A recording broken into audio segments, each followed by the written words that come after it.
What's up, everybody? How's everybody doing today? We are somewhat on time. I started to stream on time. Anyways, I am gonna start the stream off here by pulling our winner for February. I do not have a form set up for March for our giveaway, so I will set that up after the stream. So if you guys want to check around like 7 p.m. Central Time, so like 3 hours from now, you can go to giveaway.th3dstudio.com. We'll have the new form up. I forgot to make it. So we're going to start this off real quick with pulling our giveaway winner for last month. I'm going to go ahead and we're going to shuffle these names around here. And we're going to go ahead and spin the wheel. So let's see who wins. So best of luck. So this is for our monthly $100 gift card winner. So let's see who won. All right.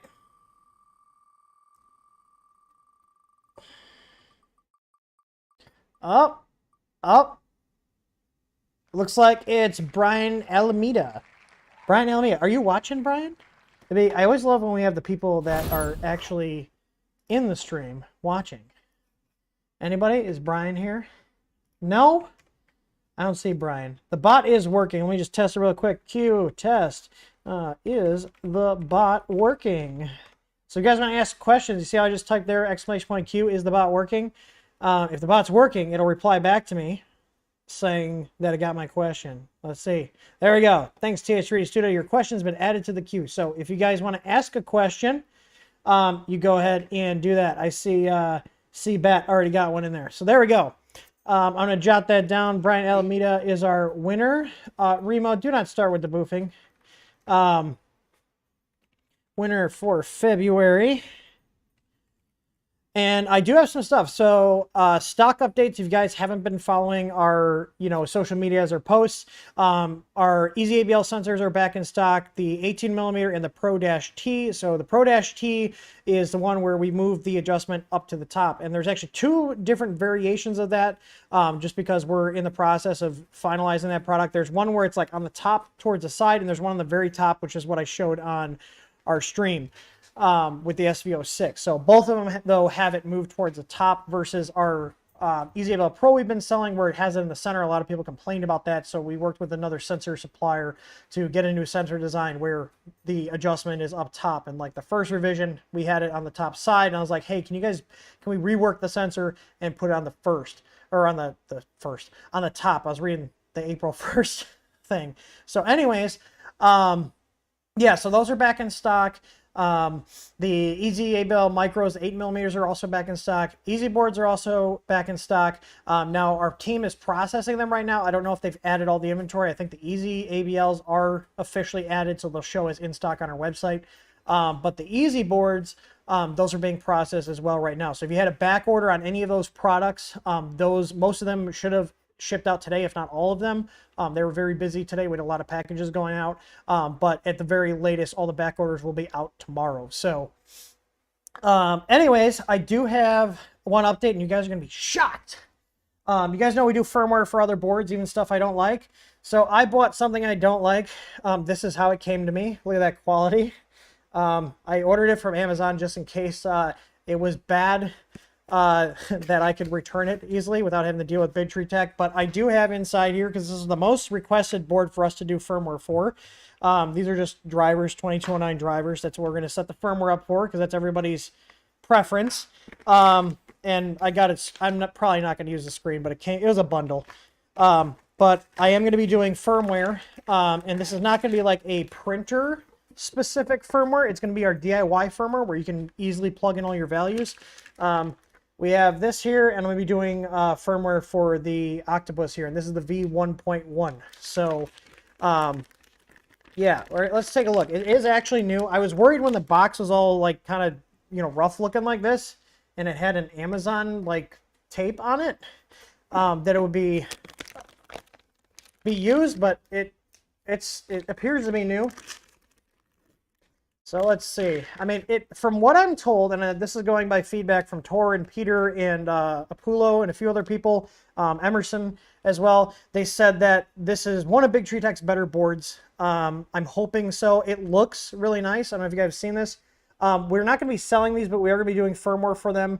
I do have, if you guys are looking for a board like this with the multiple drivers, tons of input outputs, we do have the MKS Monster 8s on the way, the V2s. So I prefer MKS. They know how to make a good, affordable board. Big Tree Tech is just too hit and miss. I've talked to people that sell Big Tree Tech products. They've told me they have a lot of DOAs. Yeah. So anyways, it's got kind of a electronic smell to it. Not like new electronics, but like, I want to say burning electronics, but that's what it reminds me of. But anyways, we're going to be doing firmware for this because we have had people ask for this. So I literally bought this board just so we can get some firmware out for it. And this will be for the 1.1 revision. And basically, if you guys are not familiar with our DIY firmware, you can take a look at it. For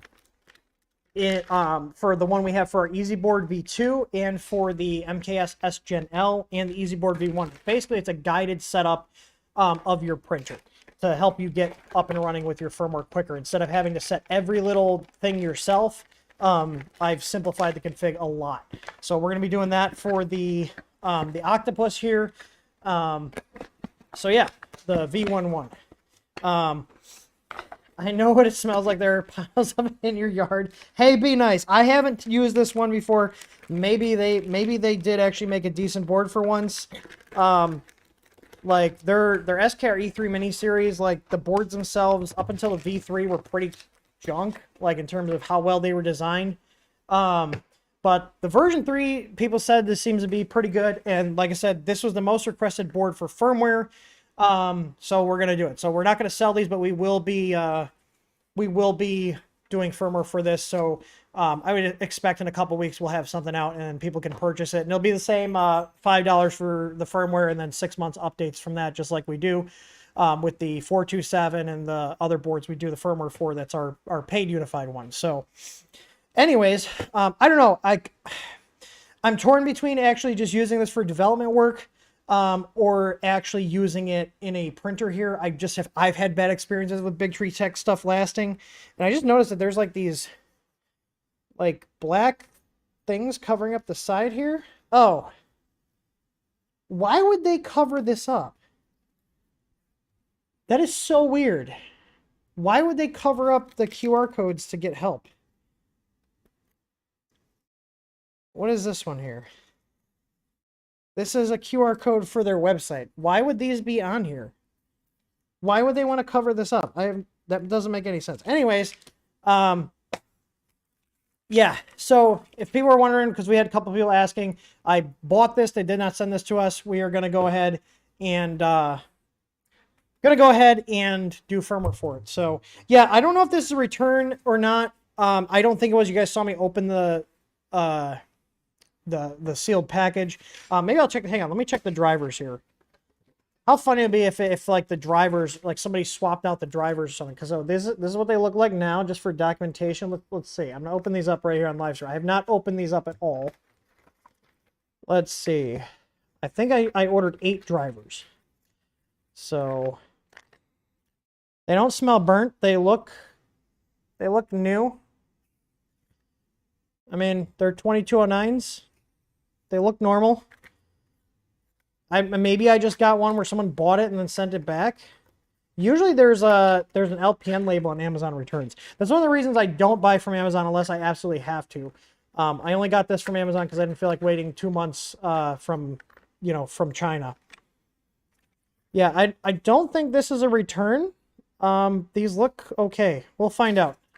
I'm going to test, like, I'm not going to do that live, but I'm going to put this on the bench, hook it up to our Ender 3 test machine, and get things working. So, but yeah, so we'll be doing firmware for that. If you guys are in the market for a DIY type board like this, we are getting the MKS boards in. We just talked about that today and yesterday in our team meeting. So, MKS is my preferred board if you guys are looking for affordable boards that are actually designed well. The problem I have with Big Tree Tech is they cut too many corners, and you get a board that's nice. Like, this is a nice looking board, lots of features, but it doesn't do it any good if it doesn't last long and if the company's not going to stand behind it. I like how you're smelling everything for like a chef smells for food for freshness. I'm doing that because if somebody returned it and fried it, it would smell like burning electronics. That's That's why I did that. Um, all right. I do have one other thing. If you guys notice, we were out of the power blockers, and that's because Brian Locke, who was making those, he's moved on to other things, so we don't have them anymore. But we did make our own better version of it, and I realized I just put it on one of my printers. So if you guys you remember these little guys, the power blockers for the boards that backfeed the USB. They're 5-volt into the USB ports. Okay, these are what we used to sell. These are great little things. But my complaint about them is they're rigid and they don't they don't give much strain relief for the plug. So we actually made our own cable, and I'm gonna go grab it off my printer here so I can show you.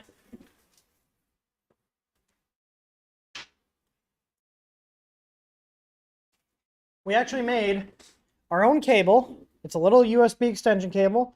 It's about 6 inches long.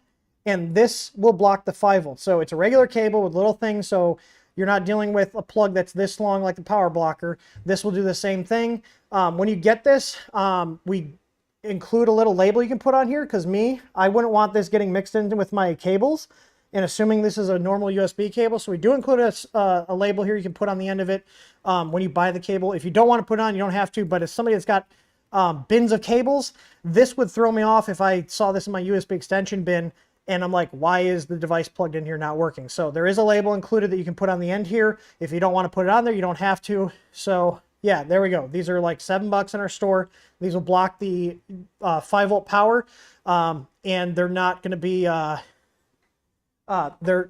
Here's the problem. Here's the power blocker. They work well, but that's what's sticking out of your USB port versus just this. And then you plug your printer cable here, so it's less likely to get caught on stuff, get broken, that kind of thing.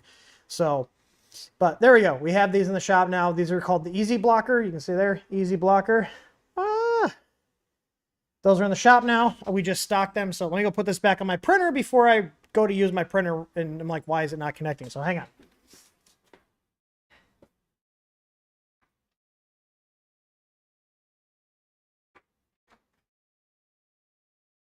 There we go.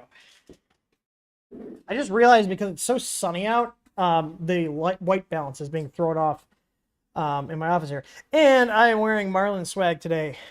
Love Marlin. All right. So what was the last thing? Oh, so remember I told you guys the SV06, I did test prints with the stock board setup. So I am a man of my word, and I did prints of the one with our board and the one with the stock board. So these are two prints, the same G-code, same filament. The difference is one was printed with our control board, our Easy Board V2, and the other was printed with the stock board. Can you guys tell which one, by looking at the prints, was printed with the Easy Board V2 and which one was printed with the stock board? What do you guys think? I'm curious.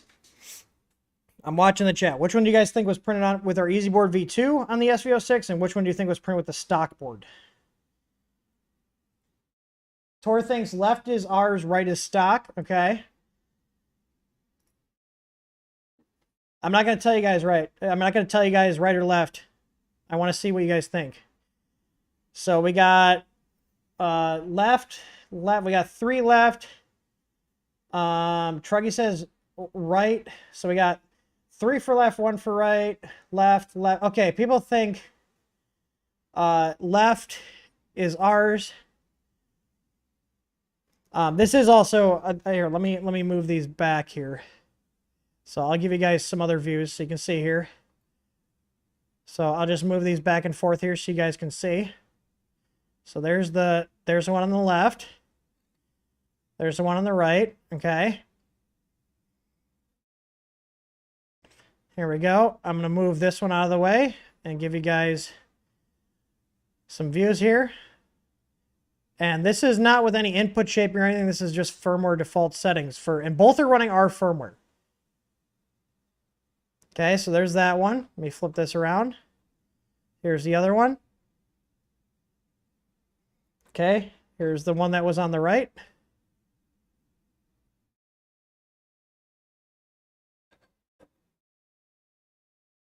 There we go. Let's look at the butts. There's the butt. And here's the butt from the one on the left. Okay. I think a lot. So are we in agreement? If we all have to settle, are we saying the left one is the easy board and the right one is the stock board? Okay, I got one other print. So which one do you guys think is the easy board? This one or this one? Left. Because I actually don't know. I don't remember what I placed them on the bed. I know which one. Well, I actually do know which one it is because of the print quality, but we'll see. Left, left. Okay, so left. All right, I'm going to put this one. We're going to move these out of the way here. I'm going to put these towards the back, and they're going to stay left and right. And then here's the Cali Dragons. And I'm going to check these really quick. Okay, I know which one is which. Hang on. Blah. I wrote on the bottom of them in Sharpie. So here's the Cali Dragons, 100% scale. So here we go. Which one do you guys think is our board? And which one is the stock board? So there's the one on the left for the Cali Dragon. Here's the one on the right for the easy board. Oh, damn it.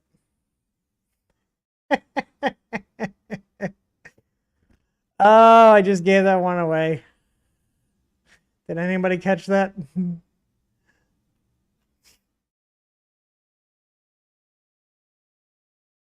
Or did I? Yeah, so the left here on this one for the Cali Dragon, this is the stock board. Good print quality. They are very similar. You can see it in person, but the easy board does have a slightly better surface quality. Yeah, same G code, same printer. The only difference is the control board. All right, so and you guys were right. The easy board's on the left here. So our board does produce better prints. I'm actually shocked, and it's not night and day. Now, don't get me wrong. The stock board does print well, but like it does produce cleaner prints. So yeah. The easy board actually did give the SV06 an improvement in print quality. Now, is it like, oh my god, this is so much better? No, but it's funny because this shows how much better a better designed board is versus like the cheap Chinese boards, because both of these boards have the same exact drivers. Both of these boards are running TMC 2209s and UART. But like, yeah, look at on the face here. You see that? See, there's like all this artifacting. And it's not as prominent there on our board. So, and just to show you, I wrote E on the easy board one. So there you go. You guys were right on that one. And there's S for stock. And then here's the Cali Dragons here again. E for easy board. Oh, and S for stock. So yeah, I think I can say that our board does give better results than the stock boards. Is it going to be mind-blowingly different? No, but it does give cleaner results, I think. So, and like I said, it's hard to show this. I got bright lights on here to try to like give it the best possible chance at, showing, but like, yeah, it does give cleaner results. So there you go. I was surprised that just by looking at them in person, I was able to see a difference. Because the stock board works pretty well, but yeah. I think it really does come down to, like, obviously the design of the board plays a lot into that, but I also think the fact that we're not using a knockoff processor helps a lot in cleaner prints, like things just running better. So, yeah. So there we go. Did you guys like that? Do you like little tests like that? Yeah, the layering is a little bit better. Like I said, it's the same printer. The difference is the control board. They're both running our firmware too. So that was the stock board with our firmware on it. And our easy board was running our firmware. Same exact Marlin version, same settings. Yeah. So anyways, I was surprised. I was actually surprised that I was actually able to see, like, visibly looking at this, I'm like, oh yeah, it is slightly cleaner. But the stock board does work well. It just doesn't work as well as ours, apparently. So anyways, let's get into the questions here, because that's what we're here for. I do see Tor's asking, did I do a PID tune on the easy board and the stock one? That's no PID tune. That's just firmware stock PID. They're running the same PID tunes on the hot end too. I wanted to have as comparable as possible. Like, hey, switch the board using the same firmware build. you know, the whole back end settings, everything is set the same on the stock board versus ours. The difference is the board running everything. So, all right. How many of you guys are surprised about that? I'm mildly surprised that there was actually a perceivable difference. So, especially when you look up close. Like, obviously, I had that camera zoomed in quite a bit. I'm going to put this camera back to autofocus mode before I forget, and I do a stream, and I'm wondering why it's not focusing. Hang on one second. Come on. Why are you not turning on? Oh, because I was turning the wrong... God dang it. I was turning the wrong button. Come on.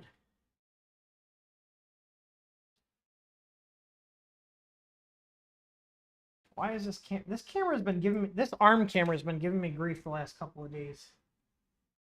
And I don't know why.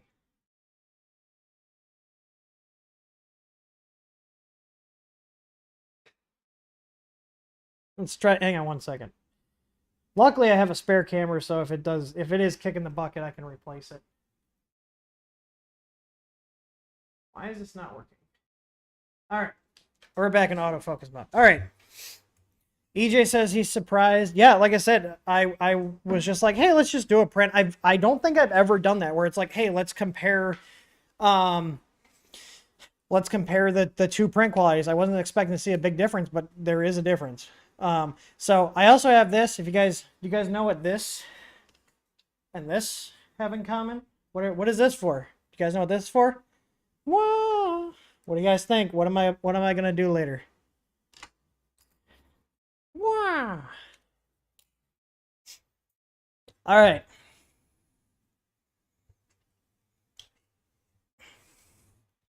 I'm gonna be putting that on the SVO6. Yeah, SVO6. I also snagged because I realized I didn't have any spare fans in my office, so I stole some fans from the shop. I like to grab them before they're packaged because when you guys get these from us, they'll come in a nice bag with like the quick connects. I just use the raw fans because I solder all my wires. So these are going to go in my spare parts drawer for future upgrades.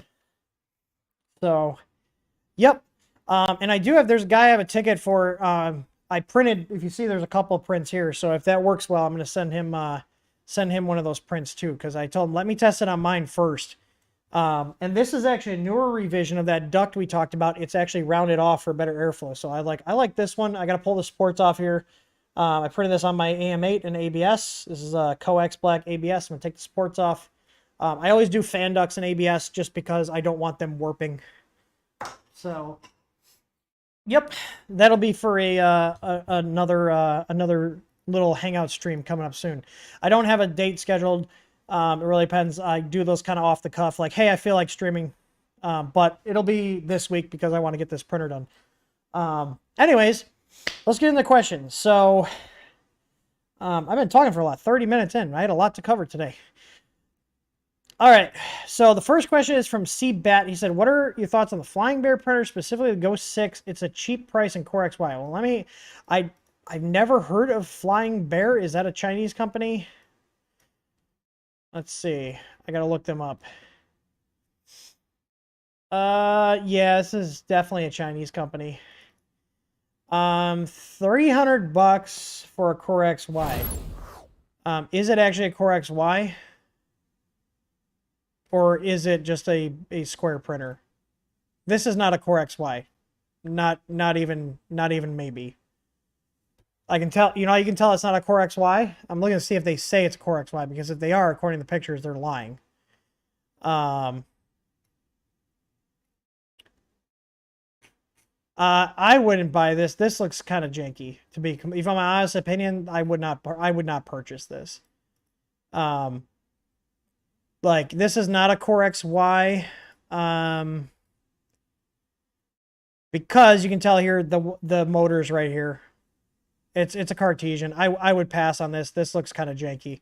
There's a lot better options out there for machines. Yeah, I would say, just looking at that, I wouldn't buy it. If I was looking for a printer, I wouldn't buy it. It is not a Core XY. So, just yet another printer. I mean, it looks really cheap. There's so many better options out there for the price. Like, yeah, it looks pretty janky. If I'm being honest. I've never used it, but my opinion is looking at it, it looks kind of janky. All right, Swaphead, so how's the April 1st release going for the Easy Brick? We are working on that. That's why I have the photo booth out here, okay? We got to take pictures of it. Peter said, do you have any news on the Easy ABL for TNET2? I do not. That printer is very low priority. The Sovols are taking priority over that because once this is done, I'm jumping into SV01 Pro, getting our stuff on there. Nemogriff said, I want to bake my settings into the firmware. Where can I find the unload and load distances in unified firmware? So let me double check. I think I have, well, it's going to be in the configuration H or configuration _ adv.h. But I believe I have overrides for some of that. Let me see. I'm going to double check. Because we have a page here on our site. Let's see. So we have a page here on our site on the help center here for extra configuration.h files. So we have an override here for the filament change unload length, which is this. You can just add this in. If our firmware sees that you add that in, it will override that. And it'll use whatever, what is it called? It'll use whatever is set in there instead of what our firmware default is. And the other one, I think, I'm opening up the ADV file here. So if we look, hang on.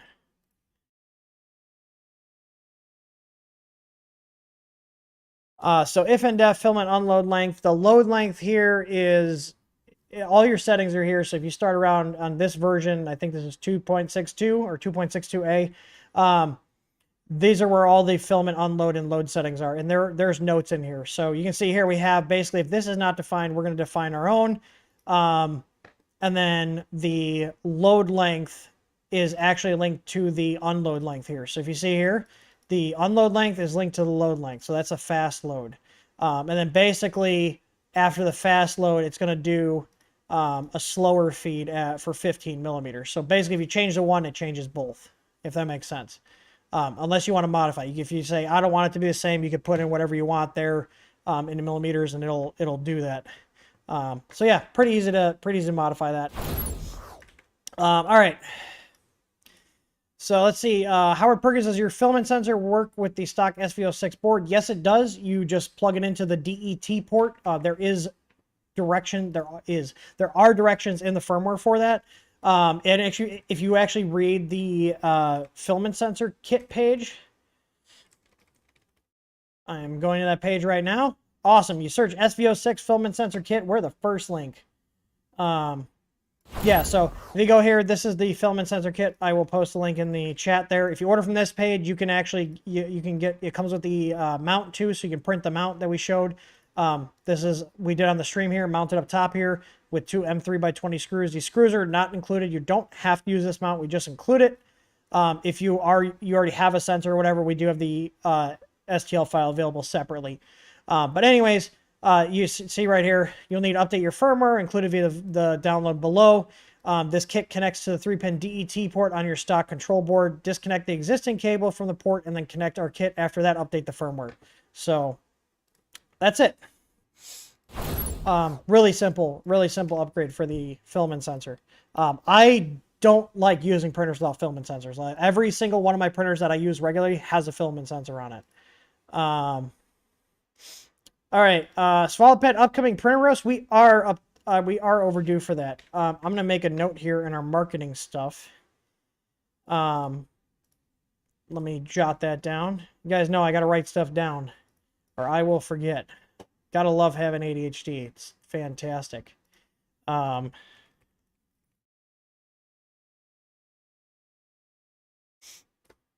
gonna go ahead and assign that to Krista and myself. There we go. Scheduling us printer roast. We have not had a good roast in a while. All right.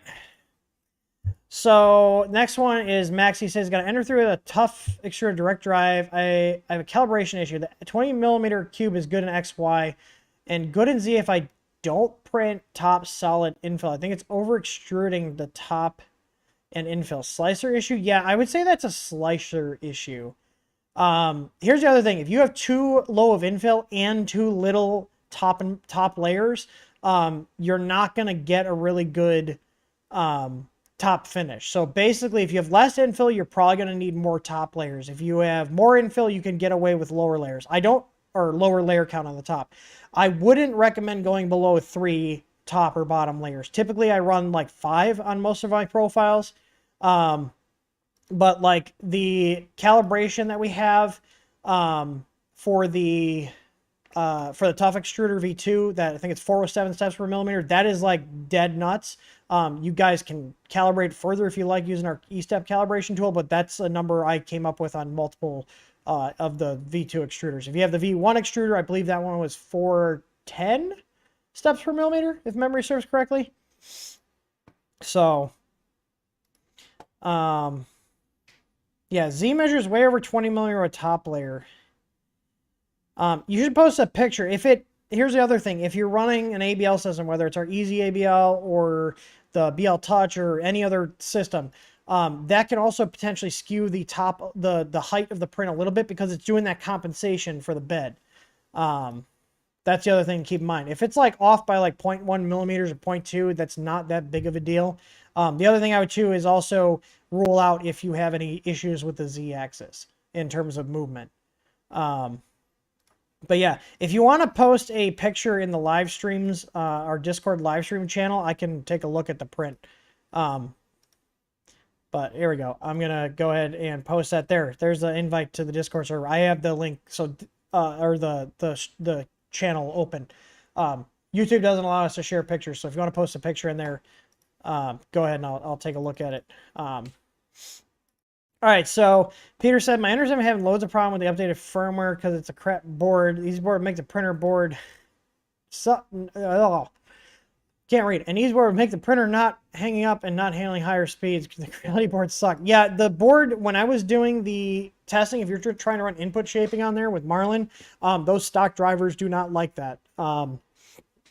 But yeah, I like to remind you guys, like, I'm literally one person, and everything firmware related you guys see us putting out, I am literally the person doing all of that work. So in addition to running the company and doing product development stuff. So it's not that I don't want to do certain things like making videos for putting our board in a printer. It's the fact that I just don't have time and I'm already working crazy hours, you know, and because the economy is basically in the shitter, well, not basically, it is. The economy's in the shitter. We don't have extra help, so a lot of stuff is falling on me to keep things running, so I have even less free time. So yay. Max said, oh wait, this is the same thing. I thought I deleted that. Okay, I think my thing just reloaded. Wesley Phillips says, what do you think about Marlin's input shaping? Is Clipper irrelevant? I think Clipper is a different group of people. Marlin is for people that just want their printer to work and play with some features. Clipper is for people that want to spend their entire existence playing with firmware forever, and fixing things as they release updates and it breaks stuff. You know, and my personal opinion of, you know, if anybody doesn't realize why I dislike Clipper so much, the main reason, other than, there's a couple reasons. My main reason is that the community and the guy who runs the Clipper firmware, which is Kevin O'Connor, they're just a very toxic community. My experience was we were trying to get Clipper configurations added for the boards we put out, our EasyBoard V1 and the V2. And the amount of hoops and different just random bullshit that Kevin wants you to do to put a config file in there to try to help users use the boards with their firmware is insane. So we have our own little repository where we have sample configs, but it's just not a very user-friendly experience. There's just this kind of air of elitism for no apparent reason. Like, guys, it's firmware. Like, stop taking yourself so seriously. And just like this rudeness throughout the community, and that also has been my same kind of experience in terms of like just the not kind of friendly and toxic environment with the Voron community. So that's why I don't do stuff with Clipper and Voron on here, because I don't want to promote communities and projects that have this, you know, toxic community associated with them. You know, it's a shame because I think they're both cool projects, but I'm not going to give people a reason to go to these communities and then get shit on when they're asking for help because their documentation is incomplete or out of date or whatever. Clipper is comic book guy. Yeah, basically. That's a good analogy. Um, Wesley has another comment here. I don't know what you mean by that. It doesn't even make sense. If you want to resubmit that, I think you did. So 3D Experiment says, how much bed variance is acceptable when using ABL with a mesh? I'm using a glass bed 330 by 300. So there's no theoretical limit to how much compensation can happen with a bed probe, whether it's an easy ABL, BL Touch, stock probe. There's no theoretical limit. The thing is, the less work your Z has to be doing, the better, and the less compensation. Because let's say your bed is completely crazy, your part is going to get skewed quite a bit because it's trying to compensate for that. So the more you can get your bed into level, the better. But obviously, then like the way I see auto bed leveling is get your bed as level as possible. And lock it in, solid mount it. Some people will, use washers and shim it. My thing is, like, I've had printers where the Y carriage is completely warped, like it got bent at the factory or something. I will take it off the printer, take it into the garage, and try to flatten it out as much as I can. Take like a piece of wood, put it on there, and hammer the wood onto the plate to flatten it out and put it back on there. But yeah, the other thing is the less work your Z has to do, the better. And then basically stuff you can't really compensate for is, like, let's say your bed's, kind of wavy, because a lot of them are, you're higher in the center or lower in the center when you lever the corners. That's where, like, bed leveling systems shine, is compensating for that kind of stuff. So, but there's no theoretical limit to bed leveling compensation. So, all right.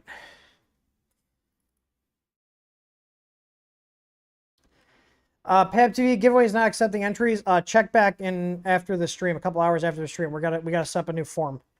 So I forgot to set up before the stream because I was working on a bunch of other stuff. Justin Ibell's asking, do you know of a good printable case for Ender 3 Pro? I'm rebuilding mine again, and I'll be using mostly TPU, PLA, and PG. I don't know what you mean by case, like an electronics enclosure. If so, I don't have one. Maybe someone can chime in. But I would probably just head over to Thingiverse or Printables or whatever people are using these days, and look for one that suits your needs. I'm assuming that's what you mean. So Wesley said, I wired my printer to use an SKR.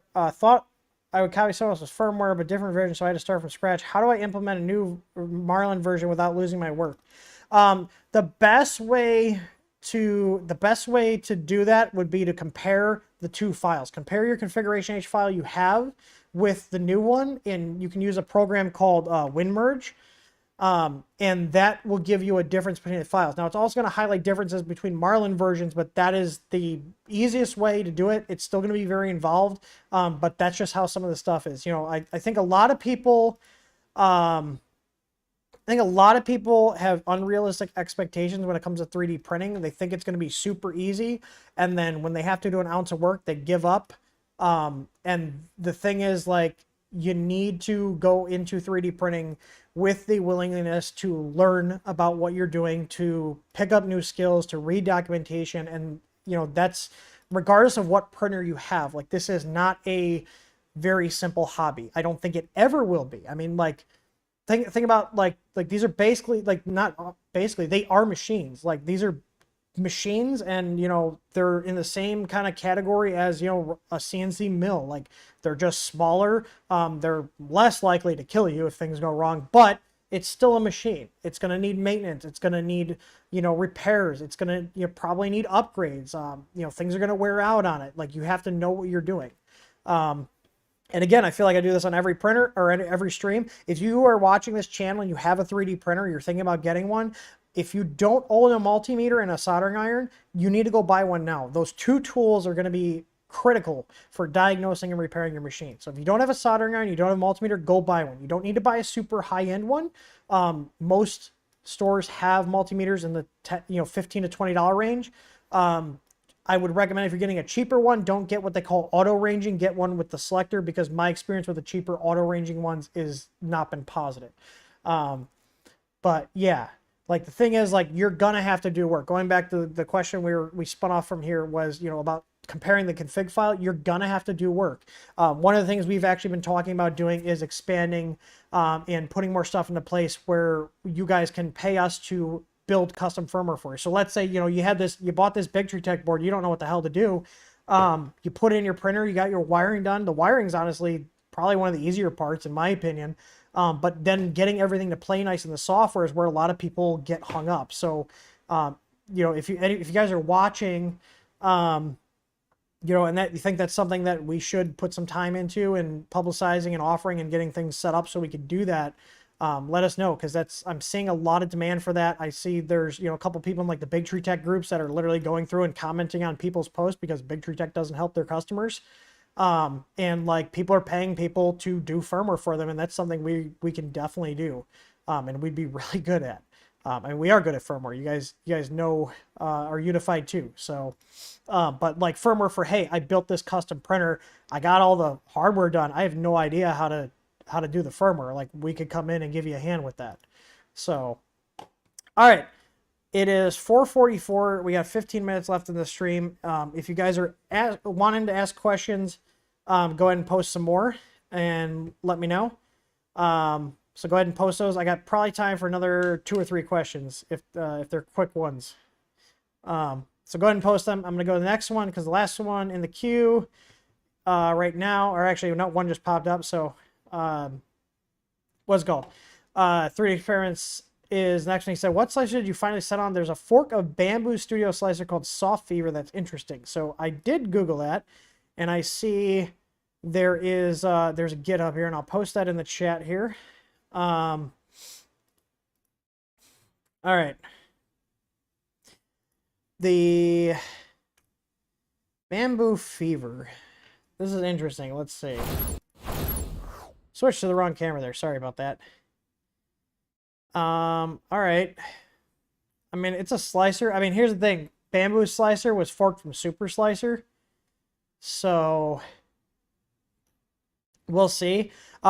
In terms of ones I've been playing with, in terms of slicers, aside from Simplify, I'm still using Simplify's 4.1.2 as the my go-to slicer. I have been playing though with Super Slicer. So, and while Super Slicer has made good prints, it is pretty complicated in some regards and learning a new thing. I did see, however, I will give Simplified 3 this kudos because I have friends that have the 5.0 version. They did actually release patches to fix some of the things that myself and other people complained about. It's not exactly what I would want it to be, but they are actually putting patches out, so maybe they got their shit together. I'm not going to lie, I am kind of tempted to purchase a 5.0 license and see how it is. So, all right. So the next one is from Want It Print It, and he says he ordered the 50-watt heater thinking that the faster it can heat, the less time it will be off from the target temp might help layer stacking. Makes sense. No, I mean, I get where you're coming from, but the stock heaters on these printers are 40 watts, and that's a pretty good size heater. The 50 watt will get it up to temp quicker, and it will give you more resistance in terms of temp dropping if your layer fan's blowing on it, or if you're pushing a lot of filament. That's where the 50 watt, that extra 10 watts in that little tiny heater block will help. But the most important part, and if you guys change your hot end up, whether it's a new hot end, new heater cartridge, new thermistor, you should run what's called a PID tune. If you go to our help center, which is the support.th3dstudio.com site, and type in PID hot end, we also have one for the bed. PID tuning basically runs the printer through this routine of where it's trying different variables for the PID integral values to get the temperature regulation more spot on. I actually just had to do that on my Ender 3 S1 because it's always been like a couple degrees off. I never PID tuned it, and then it got enough off where it triggered thermal runaway. I was sitting here and the printer started beeping, and I was like, oh no, what is happening?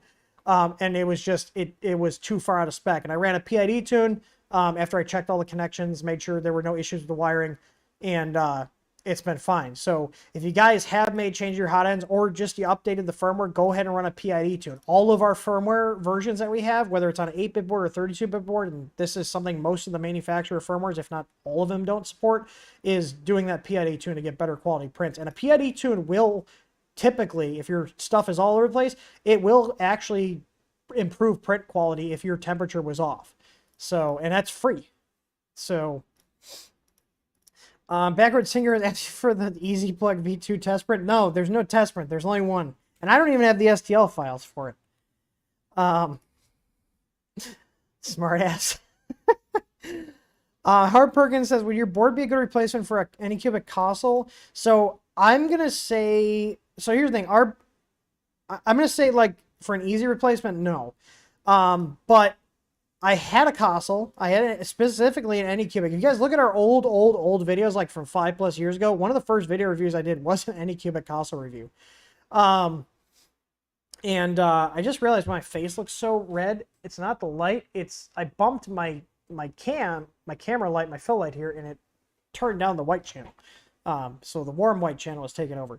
But anyways, you could use it in there. A console has four drivers, what is it, Delta, Zeta, or something? I can't remember. I haven't messed with a Delta in years because I hated them. They're very complicated. But you need 4 drivers. So our board could be used in there.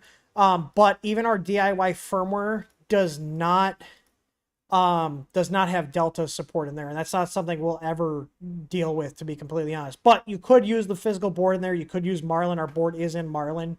You could also customize our DIY firmware, but it's not like Deltas are such a pain. I remember having to do, I think last time when I had my Delta, I was running a MKS S base, which was right when Marlin 2.0 was still in like an alpha. And I ended up running SmoothieWare on there, and I finally got it working, but oh my God, it was so complicated. So yeah, the short answer is you could use it, but like that's not something we do support on. I don't even think I'd want to do that if you paid me like firmware for a Delta. Oh dear God. Core XY, sure. Cartesian, sure. But oh my God, Deltas are such a pain. I don't have a single Delta. If you guys haven't noticed, I don't have any Deltas. I feel like they're just way too much work. And the main thing is the amount of space a Delta takes up, you get less print volume versus what another printer. So if you only have so much room for a printer, a Delta is not going to give you as much build volume as something else that takes up a similar amount of space because of the stupid round beds.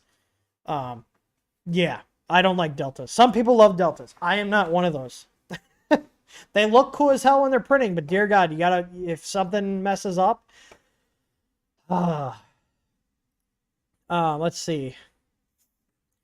Here, Anderson said he's willing to pay for EasyBoard for the Ender 7. That's going to require a stream. I mean, here's the thing. If you wanted to put the board in your printer, you got the wiring done, like if your end stop's connected, the motor's connected, you could put it in there and use our DIY firmware that's already out. It supports Core XY printers. And I think you could get yourself almost all the way there without even needing us, to be completely honest. Because our DIY firmware does support Core XY machines for the EasyBoard V1 and V2. I don't know if you're aware of that. Have you looked at our DIY firmware? Who here is aware that we have our DIY firmware for different boards, for ours and for, I think the only other one we have right now is it's not released anymore. There was a Big Tree Tech. I think it was SKR2. I don't know if Peter's probably not watching. He's not usually on the live streams. But Tor, do you remember what was the board? We bought a Big Tree Tech board to play with DIY firmware. Was it the SKR2? I think it is. It had 2 different CPU versions. I still have it. It actually keeps getting updated. I just don't have it anywhere on the site. I should probably publish that, and just like we're going to do with this. I should probably publish that.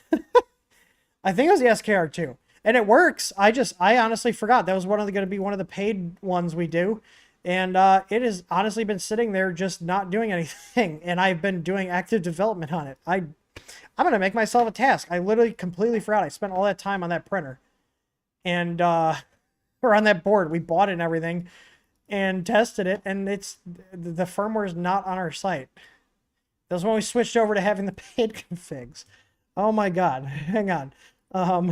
List SKR. Yeah, it was SKR2. I'm looking at here. SKR2 DIY firmware on a website. Oh my God. I can't believe I forgot about that. Because it's in my test list. As we've been doing updates to firmware, we've been updating it and testing it and compiling it and making sure it works. Oh my God. Bean 5, how to squeeze the most print quality out of an ender. If you're talking about not going too crazy, the biggest thing you do, change the PTFE tube and change the extruder from the plastic one. That right there is going to make a huge difference because eventually that plastic one, the arm's going to crack.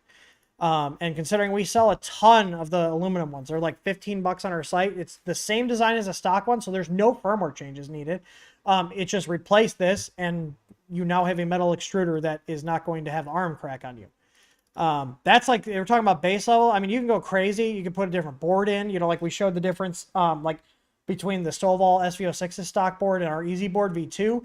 I can tell you for sure you will see a difference in print quality on going from the stock 422 board on the Ender 3 V2 or Ender 3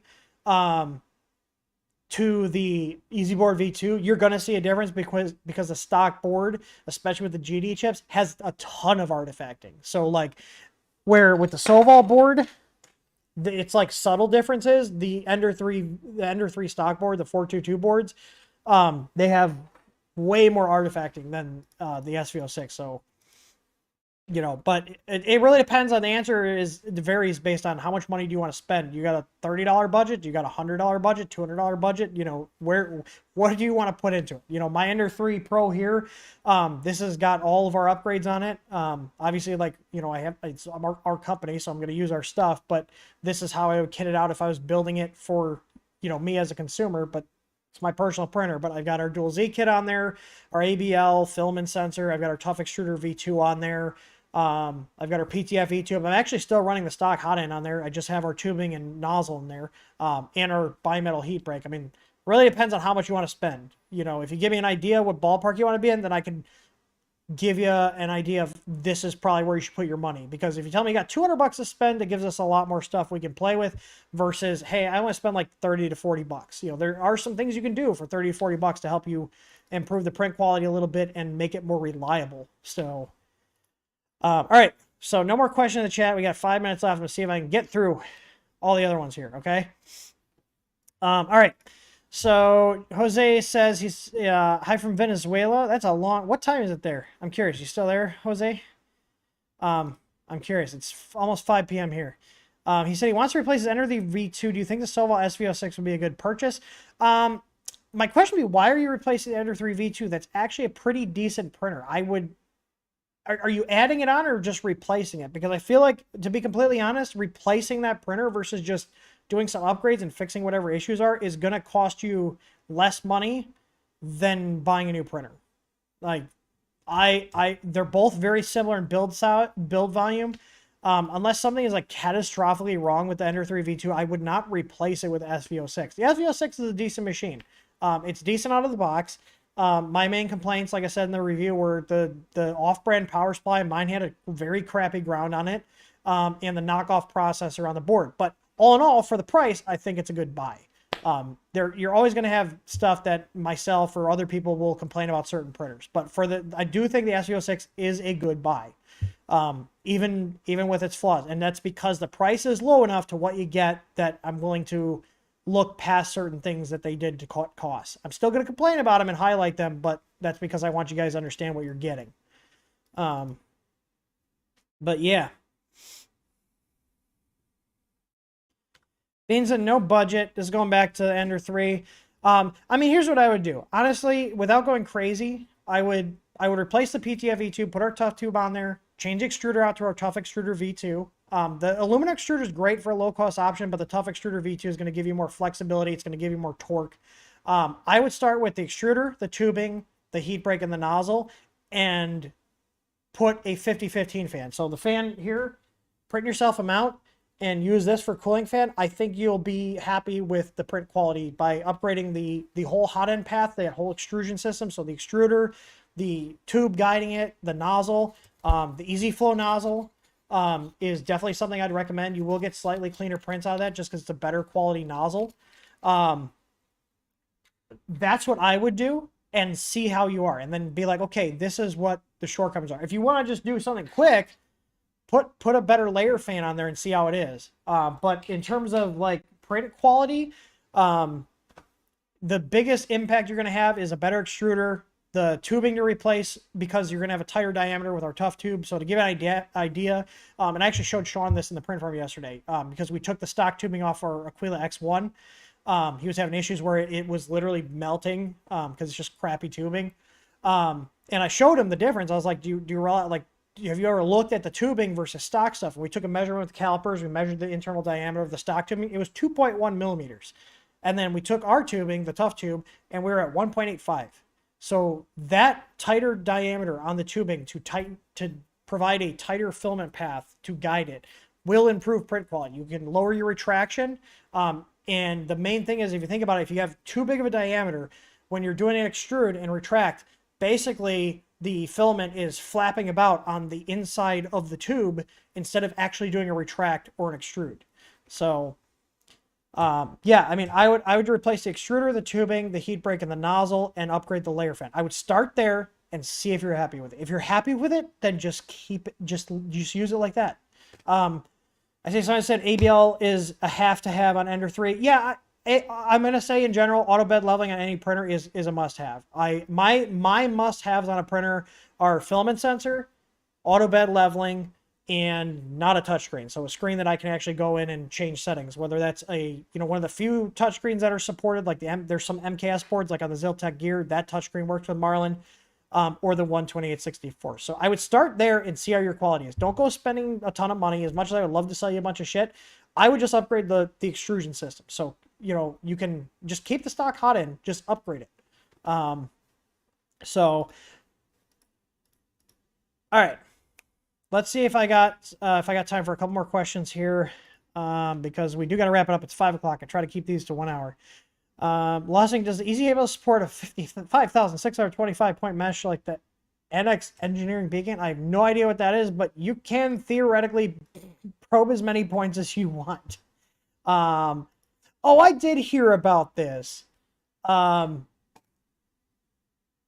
mentioned that there was, that thing is a terrible idea. It's cool, but like, if you have a print failure, if you think a BL Touch can get damaged, you have a PCB behind the hot end, and then you have to solder it, and it's also even more expensive than our probe, and you can only use it with clipper.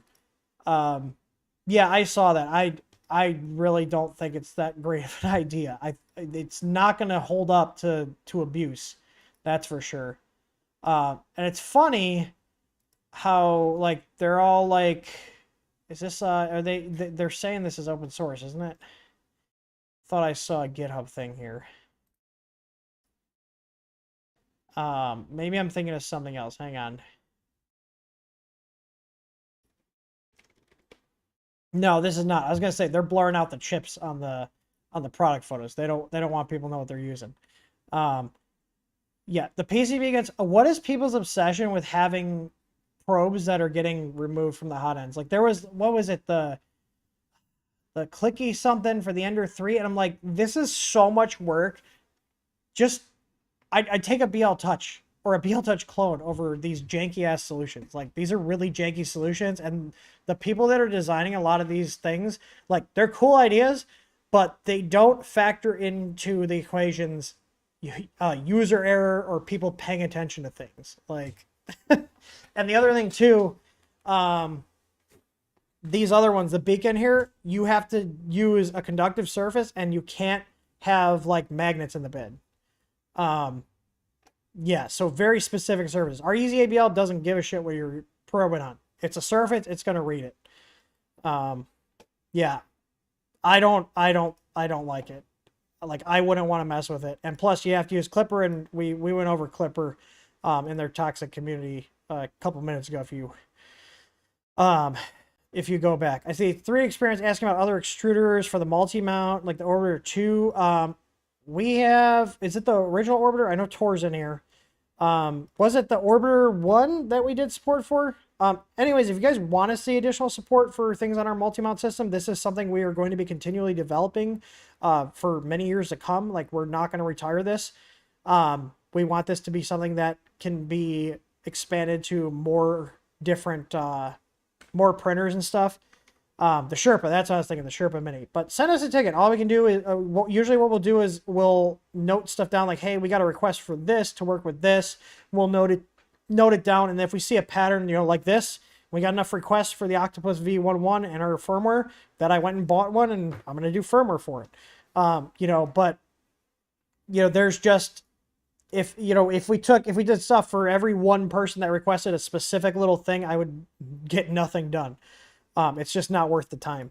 So anyways, I'm going to see here if there's anything else here.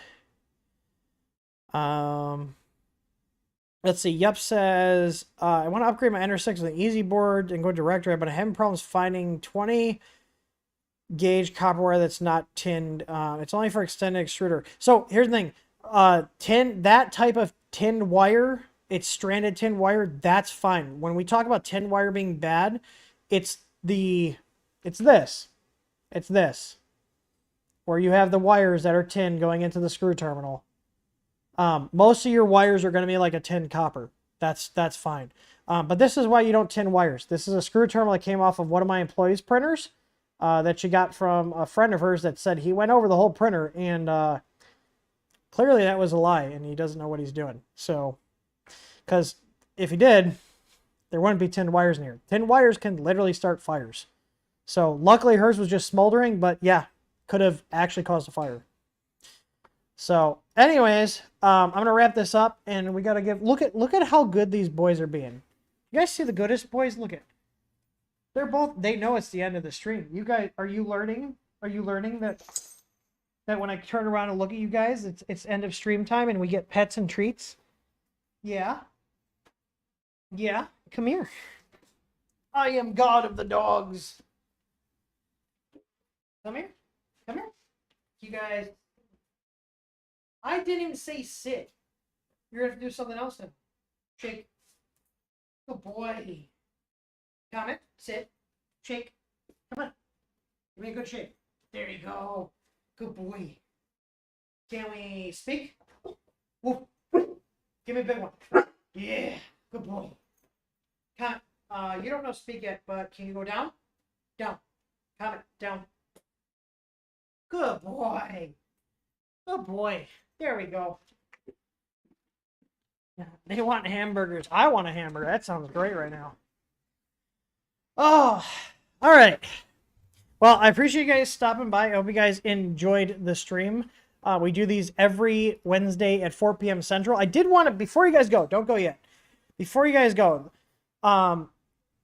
we've been thinking about doing different times for the stream. Does 4 p.m. work fairly well for everybody?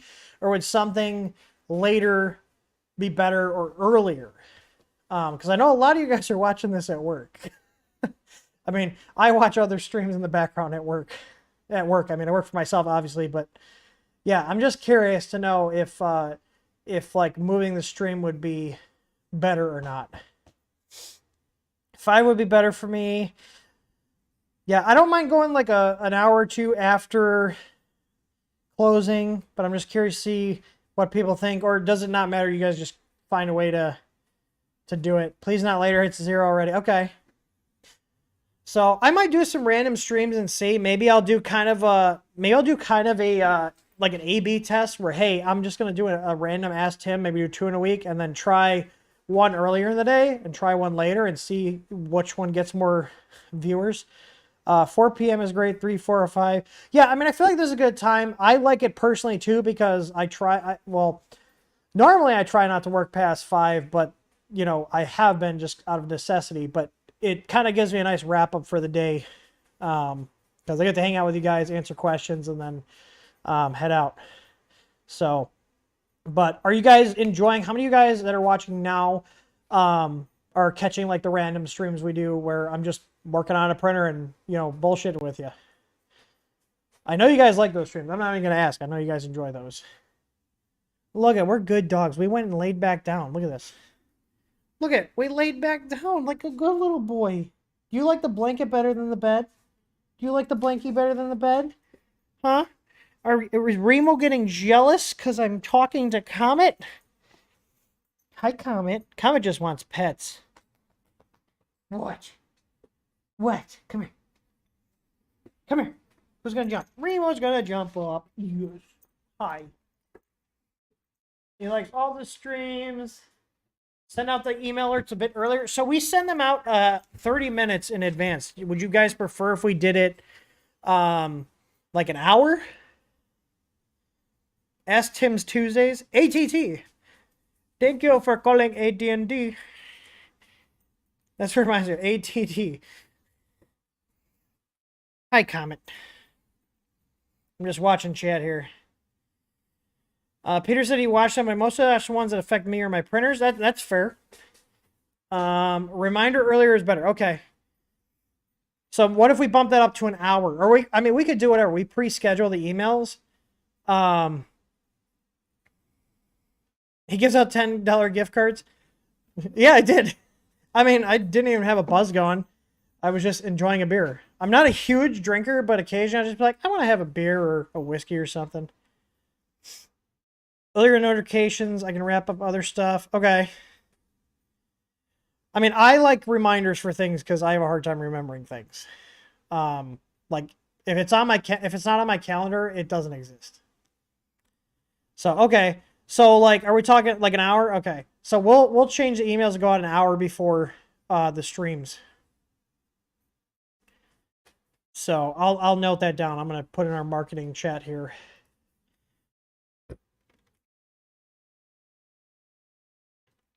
One hour before stream time instead of 30 minutes.